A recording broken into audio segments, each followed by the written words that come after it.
Perkenalkan, nama saya Sahala Siombing dengan NIM 230306082, Prodi Peternakan, Fakultas Pertanian Universitas Sumatera Utara. Nah, di sini saya akan menjelaskan tentang proses sintesis telur pada unggas.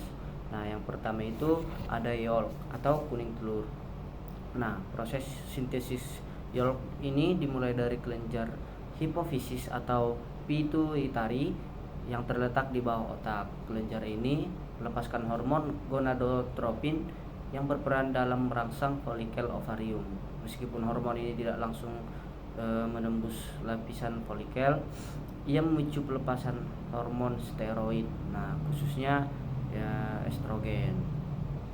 Hormon estrogen ini kemudian menembus lapisan TK atau TK layer dari folikel dan masuk ke dalam aliran darah menuju hati. Di hati, estrogen berfungsi sebagai sinyal untuk mengaktifasi sintesis protein-protein khusus yang menjadi komponen utama kuning telur. Komponen penyusunnya itu ada asam amino, yaitu bahan dasar protein atau bahan dasar protein.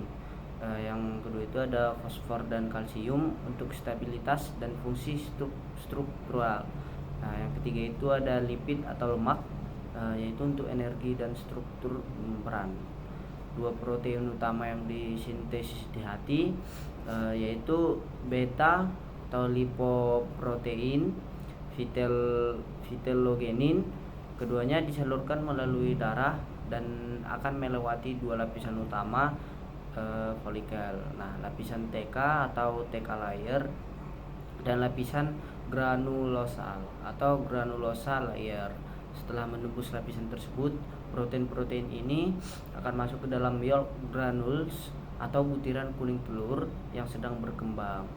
Nah, vitellogenin ini setelah sampai di folikel akan dipecah menjadi dua komponen penting, yaitu lipofitelin, fosfitin.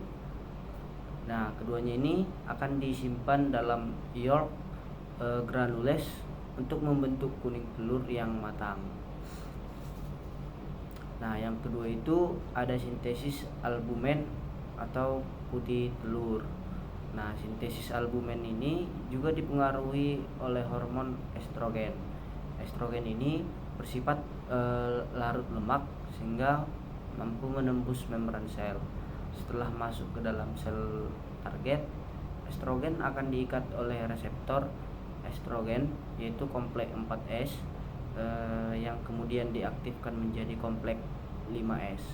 Kompleks 5S ini kemudian masuk ke dalam nukleus sel dan berinteraksi dengan kromosom untuk menstimulasi ekspresi gen tertentu, menghasilkan mRNA. mRNA kemudian akan keluar dari nukleus dan menuju ribosom untuk memulai proses sintesis protein seperti albumen.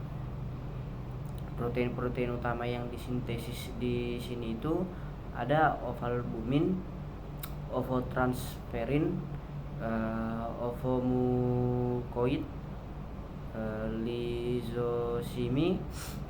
Semua protein ini akan disekresikan oleh saluran reproduksi unggas, terutama magnum, dan meliputi yolk yang telah terbentuk sebelumnya. Yang ketiga itu ada sintesis kerabang telur atau cangkang. Pembentukan kerabang telur ini terjadi di bagian uterus atau rahim dari saluran reproduksi dan memerlukan waktu itu sekitar 18 sampai 21 jam.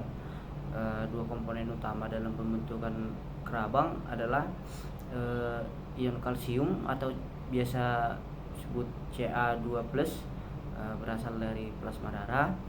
Ion karbonat atau CO32- berasal dari metabolisme CO2 di dalam mukosa kelenjar uterus. Di dalam sel mukosa kelenjar uterus, karbon dioksida atau CO2 bereaksi dengan air H2O membentuk asam karbonat atau H2CO3 dengan bantuan enzim karbonik anhidrase. Asam karbonat ini kemudian terdisosiasi menjadi ion karbonat atau HCO3 minus, ion hidrogen atau H+, ion bikarbonat kemudian bergabung dengan kalsium atau Ca2+ dalam kelenjar uterus membentuk kalsium karbonat atau CaCO3 yang menjadi bahan utama kerabang telur.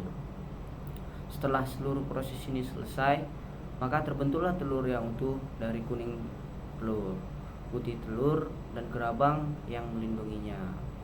Sekian presentasi dari saya. Bila ada kesalahan kata dan tutur kata mohon dimaafkan. Selamat menonton.